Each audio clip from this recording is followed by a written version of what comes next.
God, it is brutally cold outside. Hello. Significant portion of my library is stuff on ancient Egypt. I've published some translations of ancient Egyptian hieroglyphics. I kind of hate it. I love it at the same time because it does take an awful long time to do, and also too to make it, to where somebody understands what is being said. There's nothing worse than an academician, and these people really don't know anything. I absolutely love retroduction. It's so illuminating as far as so many things that all sorts of people supposedly can't figure out.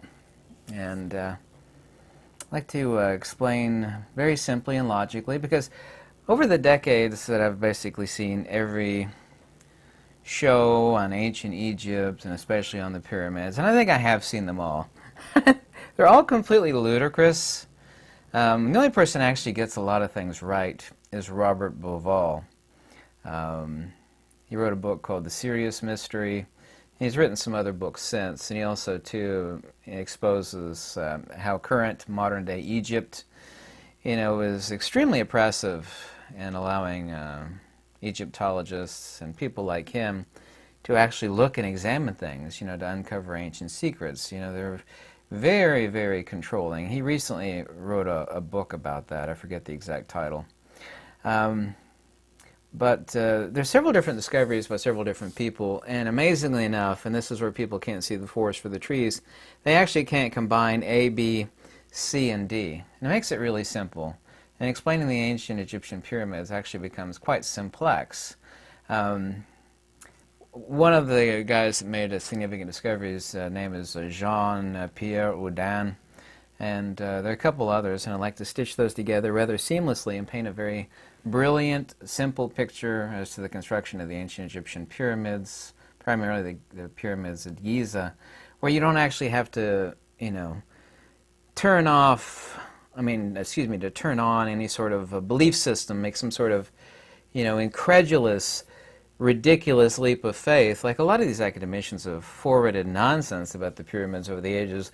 One that was alive for like nearly 30 years, there was this really long ramp, and they didn't have the wheel back then, which is completely ridiculous, considering that there's chariot wheels carved into everything from extreme ancient Egypt to relative modern ancient Egypt. It's completely, they didn't have the wheel back then. They just used sleds and brute force, and they had 100 billion people pull giant carved blocks of stone, many of which are absolutely astronomically huge, up this impossible ramp. And actually, as it's been plotted out by computer, this one ramp, and they actually came up with an external spiral, which has proven to be completely impossible also. This long ramp would have 3 times the mass of the pyramid itself, to be anything other than a pitch that is absolutely less than like an alpine ski slope where you're trying to get up extreme high velocity. You could actually have an extreme angle, but no form of weights or countermeasures would ever do it. And of course, also too suffered listening to ridiculous nonsense such as aliens and all forms of absurdities. And it's been proven mathematically impossible that we know that the Great Pyramids of Giza, for example, were built in a relatively short period of time. Just the Pyramid of Khufu, for example. Relatively short period of time, but this idea that endless thousands and thousands of people were needed to construct it. Everybody can agree the fact that these people are the great builders. You have these ridiculous methods of, you stick enough endless thousands of people and enough brute force on it, it can get done. Well, it could, but it would be ridiculously stupid or ridiculously impossible, and that would never be done by the great builders of the pyramids of Giza.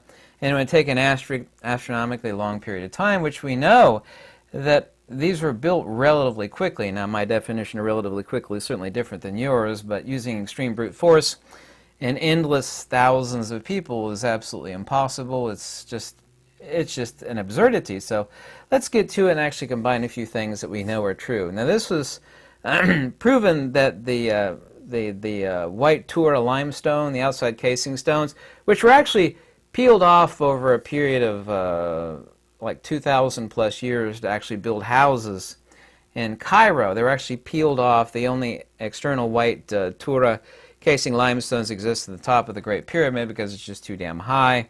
They actually peeled them off with pry bores and whatnot. We know that. We know the houses that these are built with. But those are actually real stones. Those are not geopolymers. But geopolymers itself would not prove, a sufficient explanation. However, the geopolymer explanation is accurate. However, the external casing stones are actual stones. Like, well, how did they get such a tight fit? Well, the ancient Greeks actually figured that out. But they got from the Egyptians. We don't know. So let's paint a really, really simple picture. And by the way, I've been talking about this for a very long time. This is a map due to satellite imagery of where the Nile, all rivers change course over many thousands of years. Over here we have the Giza pyramids. You may or may not be able to see this, but the Giza pyramids are right here. Currently the Nile River is way the heck over here, but it's measured in thousands of years where the actual Nile River ran. Very simple dating methodology, and we know where it was. It was right next to the Giza pyramids, literally right next to it. The pyramids themselves never could have been built if they were not right next to, not only for water, but for water wheel mechanisms, for moving things and mixing things. Also, too, as a simple technique used by the Greeks to build the Parthenon. Whether they got that from the Egyptians, who knows? I certainly won't speculate, but a simple way of mating up. Why did they had to use lasers or some sort of advanced technology? You know, they used Stone Age technology, literally, and it's rather quite brilliant of how they got the stones to mate up so well. However, the central portion of the pyramid is geopolymers. That's actually been proven. So let's attack it one thing after another, and the fundamental picture of how the Great Pyramids of Giza were built becomes divinely simple. And it was done in a relatively short period of time, and it didn't require endless thousands and thousands and thousands of people. As has been said throughout my entire life, they say that, basically it would have taken several surrounding countries worth of people to work nonstop, for an eternity to build them. And that, no matter how devoted or how faithful you are, that could never have been done. It's completely ridiculous, nor would you ever conclude brute force out of the great builders of the Giza pyramids. So we know that the Nile River back these many thousands of years ago, and I won't speculate on the date because everybody has a different date. It doesn't matter ultimately in the scheme on the date of the pyramids, only how they were built and how it was done rather simply and geniusly. It still took an enormous amount of work, of course. So the white Tura limestones are real, but the central part was a geopolymer concrete made of crushed limestone, clay, water, and lime. This has also, too, been proven with the microscopic samples showing the actual fossil conglomeration in these geopolymers, basically a concrete. Say geopolymers, let's just say a concrete.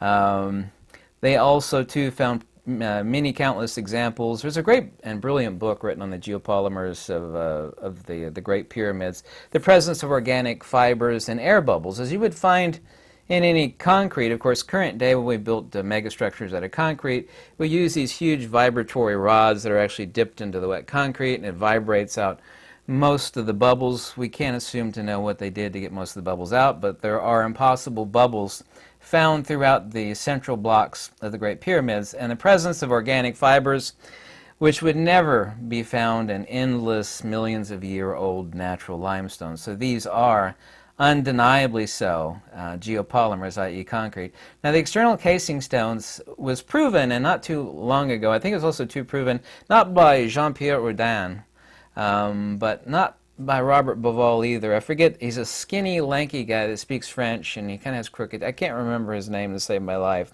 Anyway, he proved that the casing stones were actually laid first before the internal structure. And how would that be possible with a ramp?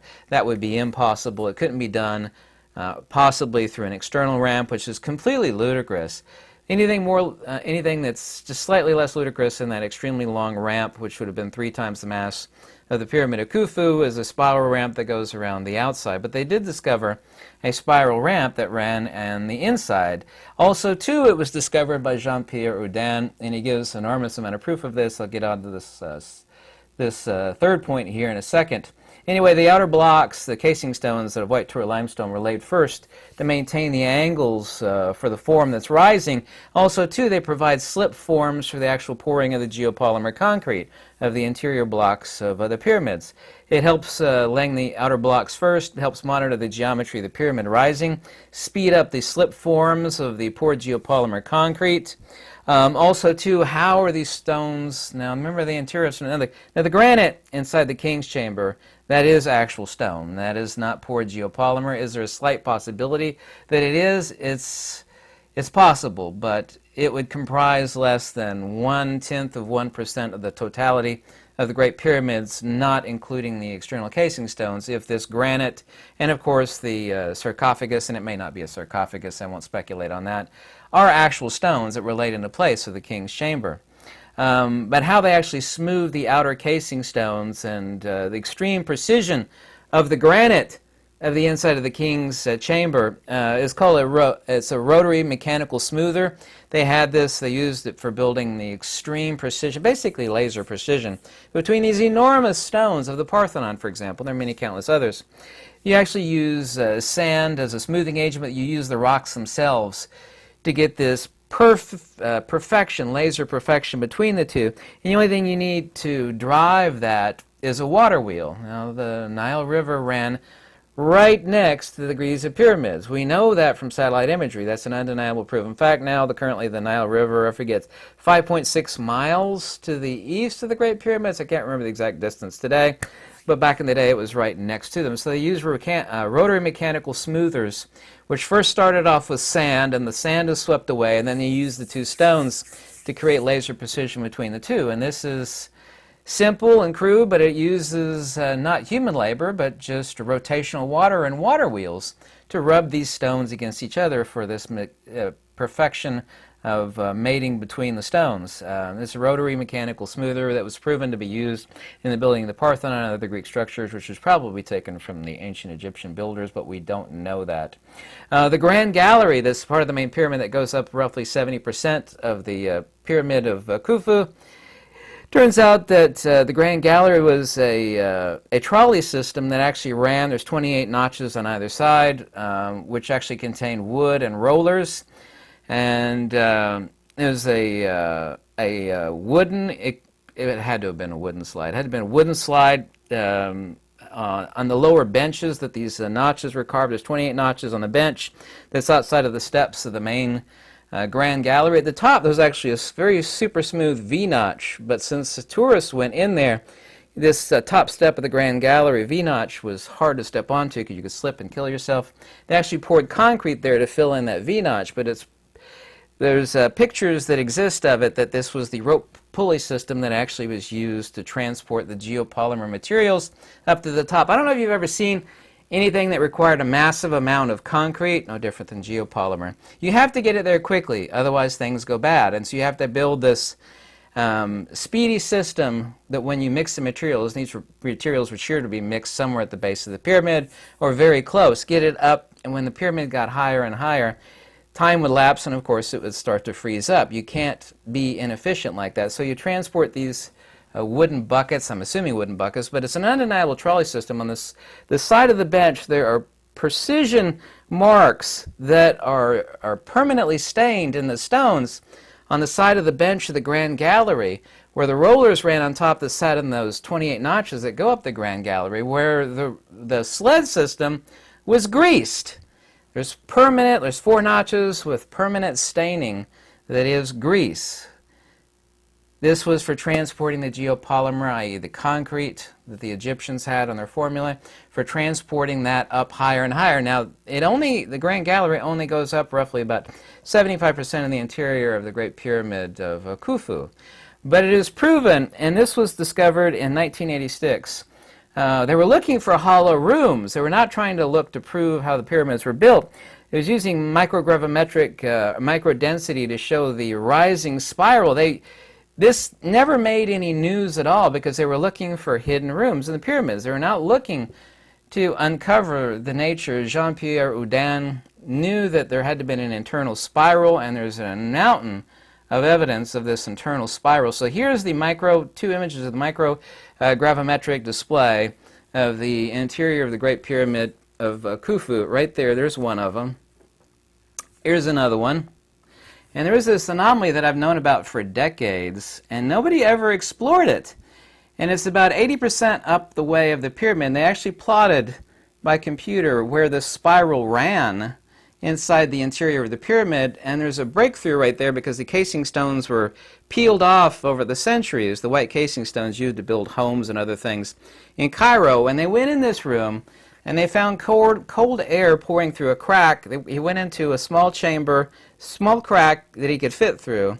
There was a larger chamber, and right through there, right where the spiral would make its way to the top, the cold air that was pouring through there, there's actually a hidden, and these are not drawings, these are actually microgravimetric displays of the Great Pyramid of Khufu is missing approximately 15% of its mass, and the missing 15% of the mass is the interior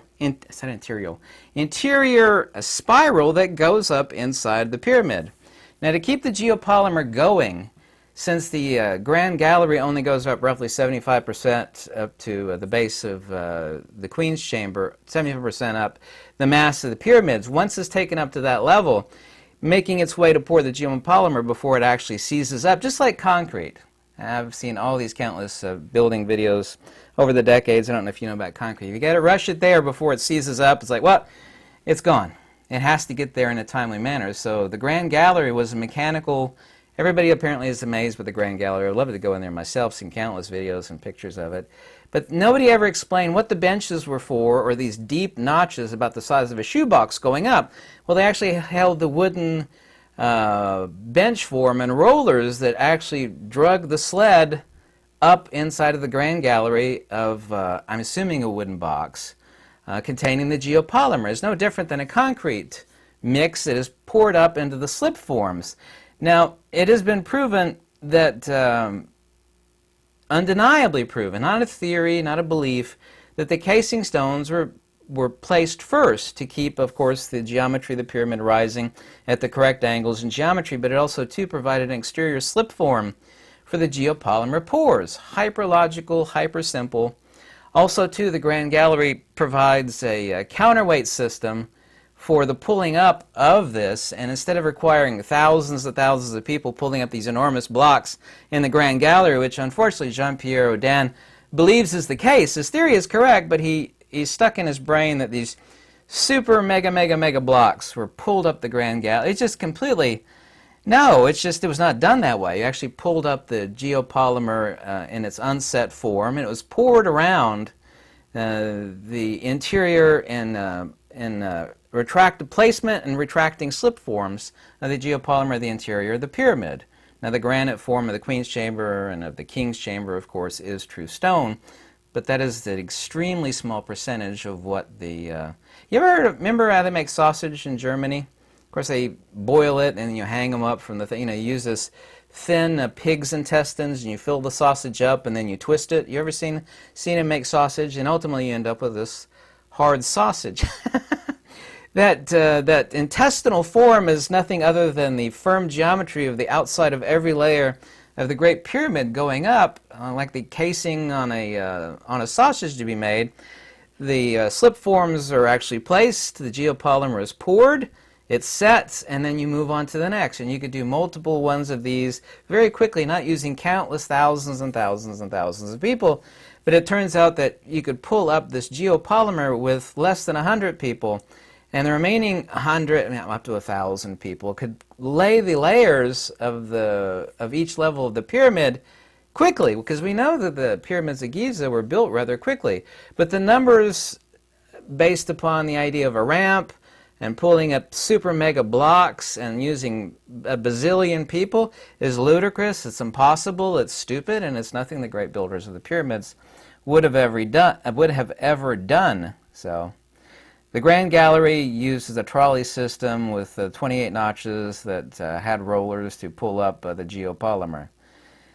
So this makes building the Great Pyramid, even though it was a colossal task, no different than a geopolymer sausage with a white Tura limestone to keep the geometry going as the pyramid raised. And the the Grand Gallery going, 75% up the way of the pyramid to the base of the Queen's Chamber was used, and the form for the interior of this is undeniable. There was a spiral that went around the pyramid, but we kept hearing, or I did, since I watched every show on the pyramids ever made, got all the books you could possibly imagine, hundreds of books on ancient Egypt. It's like, this is impossible.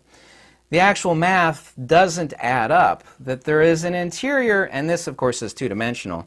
It's actually spiraling up towards the center, because there is a missing 15% of mass.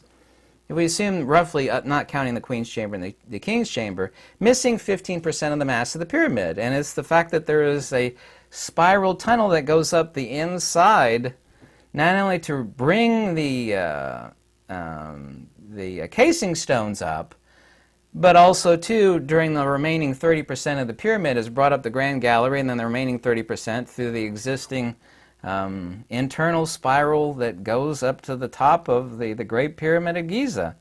This means it could have been built quickly. It didn't require a bazillion different workers. And the notion of these super mega massive stones, it's just complete. The math is impossible. It's ludicrous. It's impossible. It's illogical. It's just the pinnacle of absurdity. And I've been hearing this for decades from these academicians and ancient Egyptologists, and I knew they were wrong. I've known for decades they were wrong. The geopolymer aspect of the internal stones of the Great Pyramid are true, but that doesn't explain how it was built. Well, how did they get it up there? Well, they used the Grand Gallery as a hollow cavity to ship the geopolymer up most of the way to the pyramid. The remaining part, you use the internal spiral to get it all the way to the top. The casing stones, as I and you were told for decades, were not done last. Well, they built the Great Pyramid and then they put the casing stones on last and did their way, worked their way. That's not, it's completely backwards.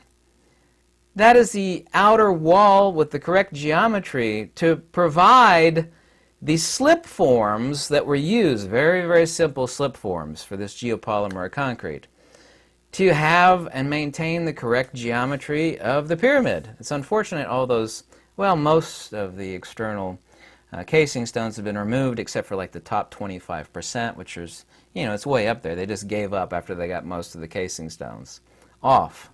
But those were put first. So the idea of a ramp, an external ramp, a bazillion workers, super mega blocks being hauled up, this mega long ramp which would have been 3 times the mass, all of those are impossible, ludicrous, and absolutely silly. So what you have are external casing stones laid first, geopolymer slip forms, and you had what is no different than what we do today for moving mass. I don't know if you've ever seen the footings that were made for the Hoover Dam and the new road that is the bypass of driving over top of the Hoover Dam. But they made these trolley and these trolley systems for getting the concrete there, because there's a concrete plant basically just outside of the Hoover Dam where they actually mix the stuff up, but it has to be rushed there before it hardens up. Well, that's what the Grand Gallery was. It was a fast access to haul the geopolymers up to each level of the casing stones, which proved as a slip form for the growing pyramid, and an internal spiral which is there.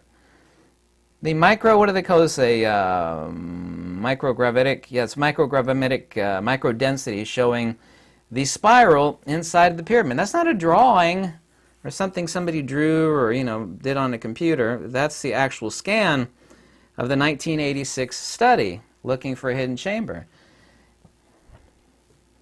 A guy was looking for an internal spiral, i.e. Jean-Pierre Houdin, and he discovered it in a 1986 study that nobody ever, cared or never made the news, nothing, because they were looking for a hollow chamber inside the Great Pyramid, and they never found it. And that's why the study went nowhere. But the microgravimetric study of the microdensity of the Great Pyramid proved that there was a rising internal spiral. And what that was used for is blatantly obvious. So the Grand Gallery, combined with the casing stones, combined with the geopolymer, combined with the internal spiral, makes explaining the ancient amazing pyramids of Giza simple. They don't require a bazillion workers. It doesn't require super mega blocks. They didn't put the casing stones on last. They put them on first. And the internal spiral in the Grand Gallery and its trolley system for hauling up the geopolymer makes explaining the Great Pyramid being built relatively quickly simple. Occam's razor, simplicity is divinity.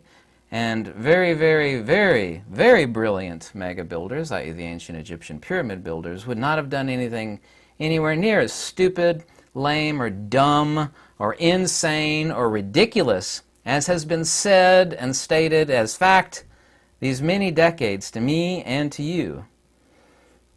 They actually found it doing that missing chamber right there. So there's about the 80% of the way up the pyramid. It's like, oh, there it is. That's where the internal spiral goes all the way to the top, all the way from the bottom, all the way to the top.